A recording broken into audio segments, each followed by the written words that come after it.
আসসালামু আলাইকুম ওরহমতুল্লাহি ওবরাকাতু। সম্মানিত প্রিয় দিনী ভাই বন্ধু সকল, পর্দার আড়ালে থাকা মা ও বোনেরা, আজকে আমি আপনাদের মাঝে গোসল সম্পর্কীয় মাসাইল বলবো।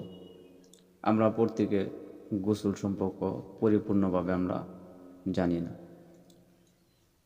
আমাদের গোসল কয় কারণে ফরজ হয়, গোসল কয় ধরনের, কয় রকমের। গোসল হলো 3 রকমের: ফরজ, সুন্নত, মুস্তাহাব। ফরজ গোসল যে আমরা করি, কি কি কারণ হলে আমরা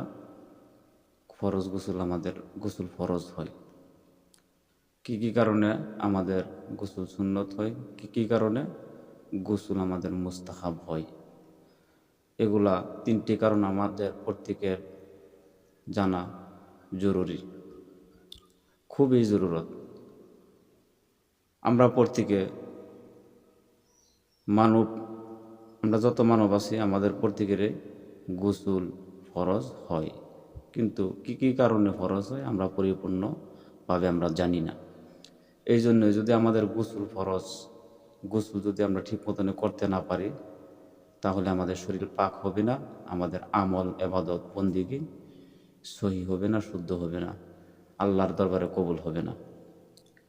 আমাদের মাঝে প্রত্যেকেটে এই বিষয় নিয়ে জানা খুবই জরুরি, খুবই দরকার আমাদের। তাহলে গোসল কয় প্রকার, আরও কি কি? গোসল কয় প্রকার? প্রশ্ন, গোসল কয় প্রকার? উত্তর, 3 প্রকার। 1 নম্বর ফরজ, 2 নম্বর সুন্নত, 3 নম্বর মুস্তাহাব। তো ফরজ গোসল আমাদের কি কি কারণে আমাদের গোসল ফরজ হয়, আসুন বন্ধ করব।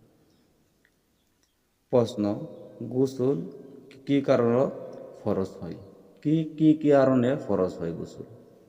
উত্তর, 1 নম্বর বীর্য পাতল হলে গোসল ফরজ হয়। আমরা প্রত্যেকে জেনে গিয়েছি বীর্য পাতল হলে আমাদের গোসল ফরজ হয়।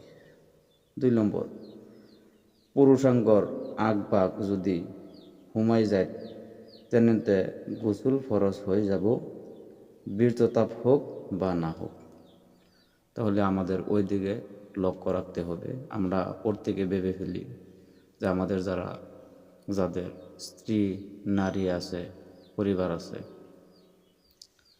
আমরা যদি স্ত্রীর সাথে মিলামেশা করি তাহলে ওই দিকে তো এখানে দেওয়াই আছে, আপনারা বুঝে নিন। স্ত্রীর সাথে যদি আমরা মিলামেশা করি, যদি আমাদের বীর্যতাপ না হয়, তো এরকম যদি হয়ে যায়, যদি হুমাই তেনে গোসল ফরজ হয়ে যাব, বীর্য বাহির হোক বা না হোক।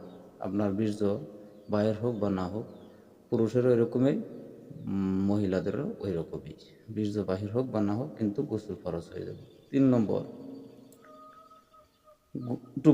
টুপুনি মানে ঘুমানোর পরা ওটি কাপড় যদি মনি বীর্য দেখা পায় তেনে হতে গোসল ফরজ হয়ে যাব। আপনি ঘুমাইলেন, ঘুমানোর পরে যদি আপনি ওঠার পরে যদি দেখেন আপনার কাপড়ের মাঝে বীর্য টির্য এগুলো যদি লেগে আছে, তাহলে আপনি গোসল করে নেবেন। 4 নম্বর, অচেতন ব্যক্তি বা নেশাযুক্ত ব্যক্তি চেতন হওয়ার পিছর যদি নিজের কাপড়ত যদি মনির বীর্য তিতা পায় তেনতে গোসল ফরজ হয়ে যাব। 5 নম্বর, হায়াজ যেহেতু বন্ধ হওয়ার পিছত গোসল ফরজ হয়ে যায়। মা বোনদের হায়াজ যেহেতু বন্ধ হওয়ার পরে গোসল ফরজ হয়। নেফাজ বন্ধ হওয়ার পিছত গোসল ফরজ হয়। 7 নম্বর, মাইত্য মুর্দা গোসল দিয়া ফরজ, মানে মুর্দা ব্যক্তিকেও গোসল দেওয়া ফরজ এখানে দেওয়া হয়েছে। তাহলে আমরা আশা করি ফরজ গোসলের ব্যাপারে আমরা জেনে গিয়েছি সুন্দরভাবে। তাহলে গোসলের সুন্নত আমরা সুন্দরভাবে জেনে নেব ইনশাল্লাহ। সুন্নত গোসল কয় প্রকার? সুন্নত গোসল কয় প্রকার? উত্তর, 4 প্রকার। সুন্নত গোসল হলো 4 প্রকার। 1 নম্বর, জুম্মার নামাজের কারণে গোসল করা, ওইটা সুন্নত। জুম্মার দিন যারা জুম্মাত যাবেন জুম্মার নামাজের জন্য গোসল করা সুন্নত। 2 নম্বর, 2 ঈদের নামাজের কারণে গোসল করা। 2 ঈদের কারণে ছোট ঈদ বড় ঈদের জন্য গোসল করা সুন্নত। 3 নম্বর, হজ এহরাম বন্দার পূর্বে গোসল করা। হজে যাওয়ার আগে বা এহরাম বাঁধার আগে গোসল করা সুন্নত। আরাফাতত বুভক অবস্থান করিব কারণে গোসল করা। আরাফাতে অবস্থান করার পূর্বে গোসল করা সুন্নত। যে আমরা সুন্নত গোসলের জন্য আমরা জেনে গিয়েছি। আচ্ছা, এখানে দেওয়া আছে মুস্তাহাব গোসল। মুস্তাহাব গোসল কে প্রকার? মুস্তাহাব গোসল কয় প্রকার? মুস্তাহাব গোসল বহুত আছে। আচ্ছা, তারে কেইটামান গোসল তলত উল্লেখ করা হইল। মুস্তাহাব গোসল বহুত আছে, কিন্তু কয়েকটা দেওয়া আছে এখানে। হ্যাঁ, ইনশাল্লাহ আমরা শুনে নিই। 1 নম্বর, শাবান মাসের 15 তারিখ রাত্রে গোসল করা, যাক শবে বারাত বলা হয়। শাবান মাসের 15 তারিখে যে রাত্রে শবে বরাত বলা হয়, আমরা যে শবে বরাত বছরের মধ্যে একটি পাই, ওই রাতে গোসল করা আমাদের প্রত্যেকের মুস্তাহাব বলা হয়েছে। 2 নম্বর, আরাফার রাতে গোসল করা, অর্থাৎ জিল হাজর অষ্টম তারিখ আবিলি পিছত আহারাতি নামাজের কারণে গোসল করা মুস্তাহাব। আমরা যাই বা না যাই, কিন্তু আরাফাতের তারিখ যেদিন থাকে আমাদের প্রত্যেকের বাড়িতে মা বোনদের গোসল করা মুস্তাহাব।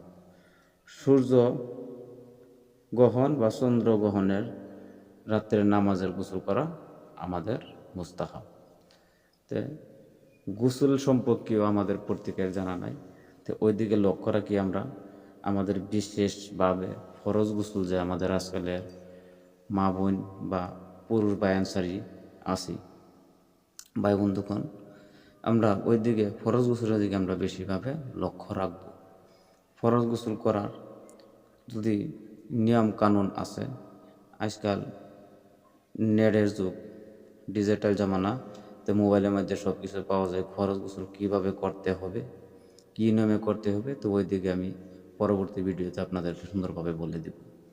আমরা প্রত্যেকে গোসল ফরজ জানি, কিন্তু ফরজ গোসল করার নিয়ম জানি না। এরকম আছে, আমরা বহুতে জানি, বহুতেই আমরা জানি না। এই জন্য আমরা ইবাদত আমল চলাফেরা রুজি রোজগারের মধ্যে আমাদের অপবিত্রতার কারণে আমাদের রহমত বা আমাদের রুজি রোজগার বৃদ্ধি হয় না, আমাদের উপর রহমত নাহে না। তাহলে ফরজ গোসল আমাদের বেশিরভাগ জরুরত। ফরজ গোসল আমরা সুন্দরভাবে করে নিব ইনশাল্লাহ। বিস্তারিতভাবে আমি বলে দিতেছি আপনাদেরকে ফরজ গোসল করবেন কিভাবে। ফরজ গোসল আপনি যদি আপনার ফরজ গোসল ফরজ হয়, প্রথমত আপনি 2 হাত সুন্দরভাবে ধুইবেন। ধুয়ে নিয়ে অজু যেভাবে করে এইভাবে আপনি অজু করে নেবেন, কিন্তু পা ধুবেন না। পা না ধুয়ে আপনি সুন্দরভাবে আপনার সারা শরীরের পশম সুন্দরভাবে ধৌত করে নেবেন। ধৌত করে নিয়ে আপনি যখন এভাবে 3 বার শরীরের মধ্যে পানি ঢালবেন, প্রথমত আপনি যে নাপাক বস্তু আপনার শরীরে আছে কাপড়ের মাঝে, ওইটা সুন্দরভাবে ধুয়ে নেবেন। দ্বিতীয়ত আপনি সুন্দরভাবে শরীরের মধ্যে পানি ঢালবেন। পানি ঢাললে আপনার নাক কান নরম জায়গা অজু যেভাবে করে হুবহু এইভাবে, খালি পা ধুবেন না। হ্যাঁ, করে নিয়ে আপনি 3 বার আপনি সাবান লাগিয়ে নিলেন, শরীরের মধ্যে সাবান লাগিয়ে তারপর আপনি লাস্ট বার যখন আপনার পানি ঢালা শেষ, তখন আপনি কাপড় যখন আপনি চেঞ্জ করবেন, এই সময় আপনার পা দুটো সুন্দরভাবে ধুয়ে নেবেন। ধুয়ে নিয়ে বাস আপনার হয়ে গেল। তো আমি বিস্তারিত বলে দিলাম। যদি আরও আপনাদের জানার ইচ্ছুক হই তাহলে আমাকে কমেন্ট করবেন আমার ভিডিওতে। আমি পরবর্তী ভিডিওর মধ্যে সুন্দরভাবে আমি বলে দেওয়ার চেষ্টা করব। আশা করি সুন্দরভাবে বুঝতে পেরেছেন। আমার ভিডিওটি অপর ভাইদেরকে শেয়ার করে দেন, তাদেরকে জানার ও শেখার সুযোগ করে দেন। আমার চ্যানেলে যদি আপনারা নতুন থাকুন তাহলে আমার চ্যানেলটি সাবস্ক্রাইব করে রাখুন। আমার জন্য দোয়া করুন। আসসালামু আলাইকুম ওয়া রাহমাতুল্লাহি ওয়া বারাকাতুহু। খুদা হাফিজ।